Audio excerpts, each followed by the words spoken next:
महीनों से क्यों चुप बैठे हैं नीतीश कुमार, पता चल गया। जो लालू कभी नहीं चाहते थे वो तेजस्वी करने में जुटे हैं। तेजस्वी जो कर रहे हैं वो नीतीश कुमार को करना था। नीतीश जो सोच भी नहीं सकते तेजस्वी वो भी कर रहे हैं। तेजस्वी का मिशन डिकोड हुआ तो अमित शाह भी चौंक गए।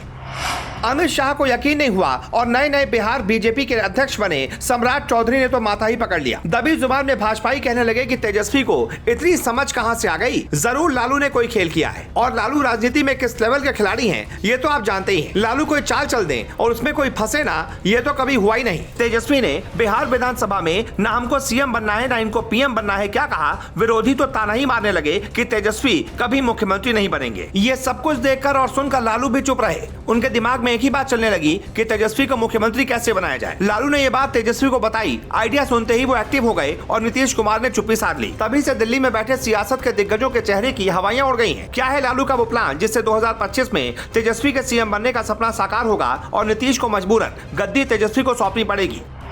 दरअसल बिहार में दूसरी बार महागठबंधन की सरकार बनते ही नीतीश कुमार विपक्षी एकता की बात करते हुए दिल्ली जाने का जुगाड़ करने लगे, जबकि बिहार में तेजस्वी यादव अपनी पकड़ मजबूत करने की कोशिश में जुट गए। माना गया कि नीतीश कुमार विपक्षी एकता के लिए देश भर में घूम घूम कर नेताओं को इकट्ठा करेंगे और तेजस्वी बिहार में उनकी विरासत संभालेंगे। अपनी समाधान यात्रा के दौरान भी नीतीश ने कहा था कि बजट सत्र के बाद वो विपक्ष को एकजुट करने के काम में लग जाएंगे। पर सच यही है कि नीतीश शांति से बैठ गए हैं और नीतीश को जो करना था वो काम तेजस्वी कर रहे हैं। इन दिनों बिहार के सीएम नीतीश कुमार का काम उनके डिप्टी सीएम तेजस्वी यादव कर रहे हैं। कहने से बेहतर ये कहना होगा कि नीतीश कुमार के लिए तेजस्वी यादव काम कर रहे हैं। तेजस्वी तमिलनाडु के सीएम एमके स्टालिन के जन्मदिन पर विपक्षी नेताओं के जुटान में शामिल हुए थे। हाल ही में सामाजिक न्याय के मुद्दे पर स्टालिन ने दिल्ली में जब विपक्षी नेताओं की बैठक बुलाई तो तेजस्वी ने ही बिहार का प्रतिनिधित्व किया था। तेजस्वी झारखंड के सीएम हेमंत सोरेन और आम आदमी पार्टी के नेता और दिल्ली के सीएम अरविंद केजरीवाल से भी मिल चुके हैं। पश्चिम बंगाल के सीएम ममता बनर्जी से भी उनके अच्छे संबंध रहे हैं। इतना ही नहीं, बिहार में जब महागठबंधन की सरकार बनी थी तो उद्धव ठाकरे के बेटे आदित्य ठाकरे तेजस्वी से मिलने पटना पहुंचे थे।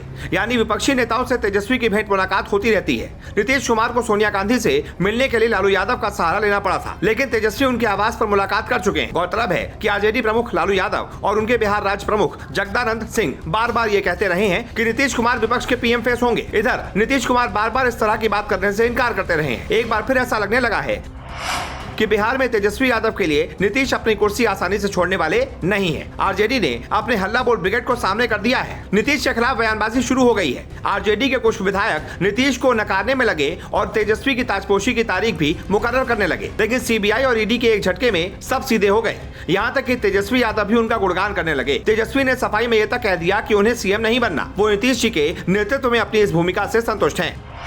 चैती छठ के मौके पर अपने कई मंत्रियों के साथ नीतीश कुमार बीजेपी एमएलसी और राष्ट्रीय प्रवक्ता संजय मयूख के घर प्रसाद खाने गए। उनके बॉडी लैंग्वेज से साफ लग रहा था कि बिहार में उन्हें कोई अंडर एस्टिमेट करने की भूल न करे। उनके पास विकल्पों की कमी नहीं है। उसके बाद आरजेडी में सन्नाटा पसर गया। नीतीश अगर सच में झटका दे दें तो न सिर्फ लोकसभा चुनाव में वोटों का समीकरण गड़बड़ हो जाएगा, बल्कि सत्ता का मिल रहा तात्कालिक सुख भी छिन जाएगा। इधर सीबीआई ईडी ने तेजस्वी यादव समेत लालू यादव के परिवार पर शिकंजा कसना शुरू कर दिया था। तेजस्वी को ऐसे मौके पर नीतीश के नैतिक समर्थन की जरूरत थी। नीतीश के एक झटके से आरजेडी की बेचैन आत्माएं शांत हो गईं। उसके बाद से न सुधाकर सिंह की जुबान खुली और न ताजपोशी की तारीख तय करने वाले विजय मंडल की। नीतीश की आपत्ति के बावजूद रामचरितमानस के खिलाफ लगातार बोल रहे शिक्षा मंत्री चंद्रशेखर की न सिर्फ बोलती बंद हो गई, बल्कि माफी के अंदाज में कई लोगों की मौजूदगी में उन्होंने नीतीश कुमार के पैर भी छू लिए। नीतीश कुमार के पलटी मार स्वभाव से सभी परिचित हैं। ऐसा नहीं है कि आरजेडी को इसका एहसास नहीं होगा। नीतीश राष्ट्रीय राजनीति में जाने की बात करते रहे, लेकिन जब जरूरत है तो वो शिथिल पड़ गए हैं। इसलिए वो नीतीश कुमार के लिए ग्राउंड वर्क करने में जुटे हैं ताकि वो बिहार से बाहर निकल सकें। शायद तेजस्वी को इस बात का एहसास हो रहा है कि नीतीश कुमार ने